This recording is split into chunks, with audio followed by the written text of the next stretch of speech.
CNN reports today Iran is losing control of the Strait of Hormuz, reporting over 80% of ships now bypass Iran's preferred route.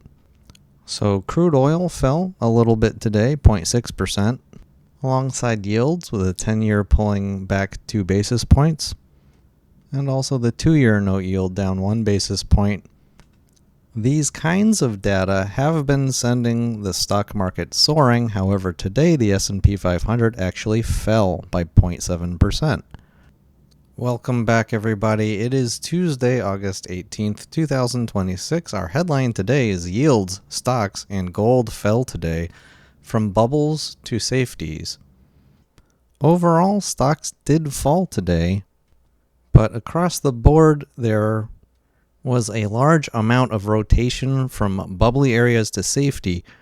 The market cap weight of the S&P 500 fell 0.7%. Equal weight fell a little bit less, 0.45%, but still falling. Most stocks were falling. The Russell 2000 also went down 1.25%. But when we take a look at the heat map of the S&P 500, it's pretty clear which industry led the way to the downside, and that would be semiconductors, or as I like to call it, the kingmaker / slayer, the SMH, fell just over 4% today. Now, even though most stocks fell, there was clear rotation from tech into defensive stocks, such as consumer staples actually rising 1% today, and healthcare rising 1.6%.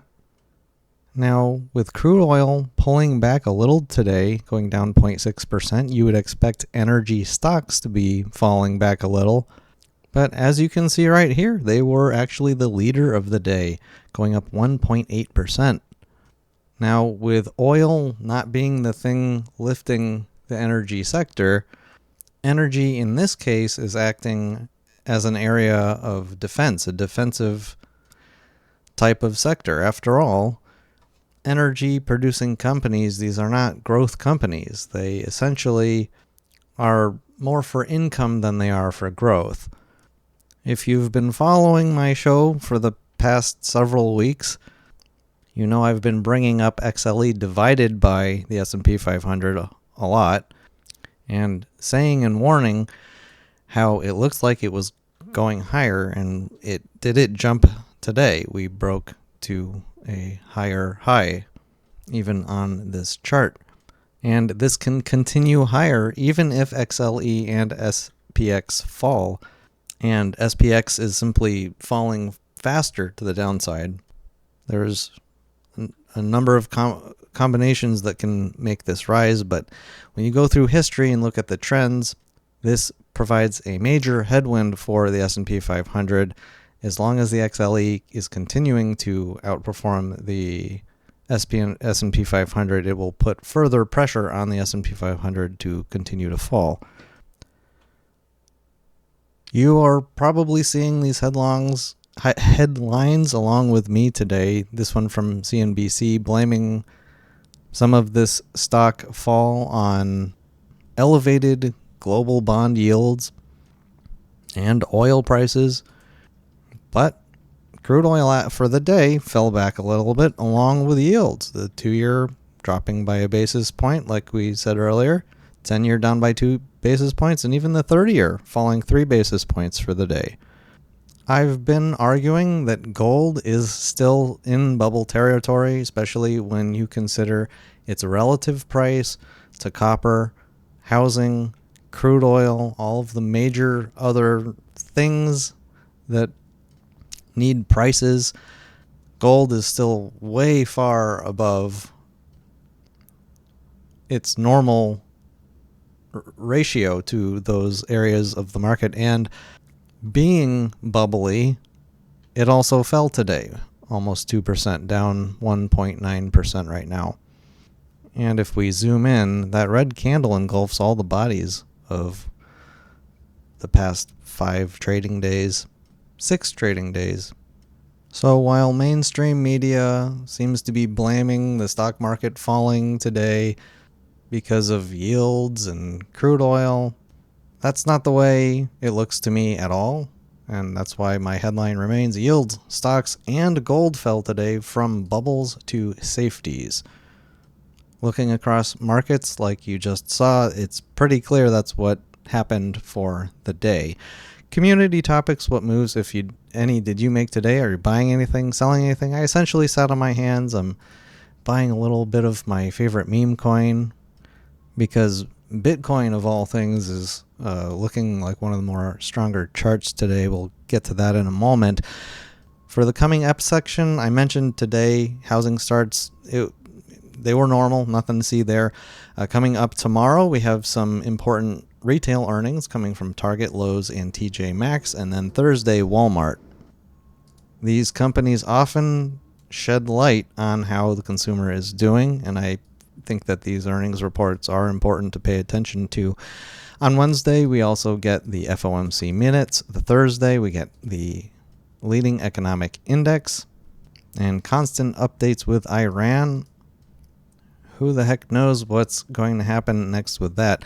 Thank you for watching, liking, subscribing, sharing, commenting, and all of your support. All greatly appreciated. All right, on to charts. Starting with SPX, S&P 500, we pulled back 0.7% after closing yesterday at the exact lows of the day. I mentioned in yesterday's show it looked like it was heading lower. Having that kind of just waterfall to the end of the day kind of suggested that selling was going to continue overnight, and it did. Now, we can't call this chart exactly bearish yet. We've done nothing but pull back a little bit further. You could easily consider this to be nothing more than part of a continuing bull flag with consolidation after rising.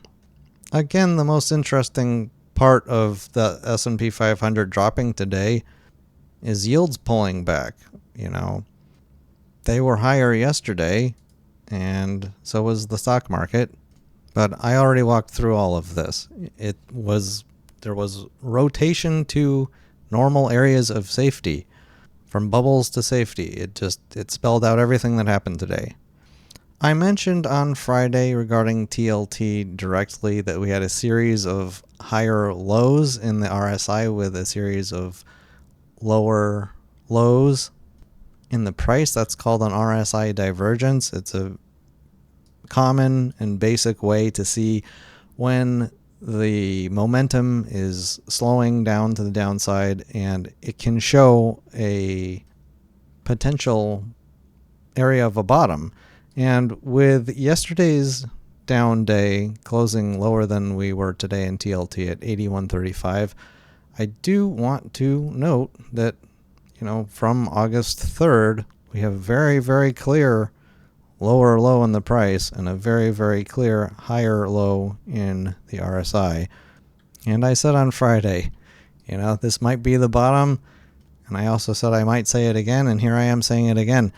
This could be a bottom, just using this basic RSI metric. And if today was not a one-off and we continue to see a rotation from bubbly areas like the S&P 500, like the semiconductors, if we see this continue into energy, into consumer staples, into healthcare, into things that are more stably going to pay out dollars, well, that's when bonds get a bid. That's when yields start to come in. And TLT begins to look like the greatest place to be. Yet, Robschild is buying meme coins. I did buy a little more of my favorite meme coin. If you want to know what it is, check out my website in the description. Or if you're a long-term viewer, you already know what it is. I don't love always saying it because, it feels rude sometimes. But anyway, Bitcoin, after rising a lot on Monday by 2.6%, essentially went flat. We're chopping around at the top area of that candle.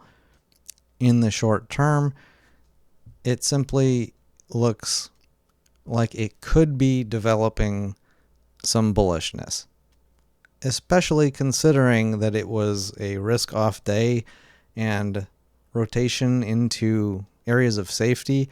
Is Bitcoin safety? It's still near 50% off of its all-time high, so on that metric alone, it's like it did act a little bit like safety play today, and it could continue. And, this move up could easily tomorrow turn into a blow off top and go straight back down just as easily as it went up. Ideally, we want, 3 candles, 5 candles, more than 5 candles. If we start going sideways, that starts to add a lot more bullishness to Bitcoin. And as mentioned on recent shows, with the Clarity Act expected to develop, let's say, in, I think it's September 15th, crypto could end up generally going higher in anticipation of that. And then, sell the news, right? Buy the rumor. Well, the rumor is the Clarity Act. And then sell the news when we actually get it, right? Copper finally broke. Copper's down 15 cents. It's still historically very expensive to its longer term moving averages, but it did fall 2.3% today, now at $6.54 a pound.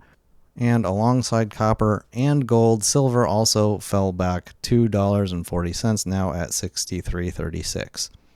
Similar to gold, engulfing the past 6 trading days.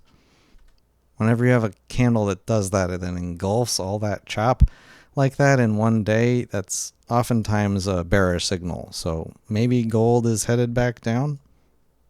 Break-evens ticked up today. The 5-year break-even inflation rate rose 2 basis points to 2.27%, and the 10-year also rose to 2.3%. Lastly, despite yields coming down a little bit, HYG, junk bonds divided by SHI divided by government bonds. In other words, yields of junk bonds, and you take out the movement of the government bonds, they spread a little today, which is interesting because when debt gets cheaper overall, it relieves pressure on junk bonds because they don't have to pay as much on their interest payments, but they spread anyway today. And this chart adds to the idea of rotating from bubbles or complacency into defensive areas. It makes sense. Junk bonds themselves are a bit bubbly, arguably, right now. Whenever we're below 3% on the spread between high yield bonds or junk bonds and treasuries, it's just waiting to, go the other way. So it was a minor move today, but everything across the board for the day, my headline really spells it out. Yields, stocks, and gold fell today, going from bubbles, complacency, to safeties, or at least perceived safeties. And that's all from me and my crystal ball. I hope you enjoyed. Thank you for watching, and see you next time. Robschild.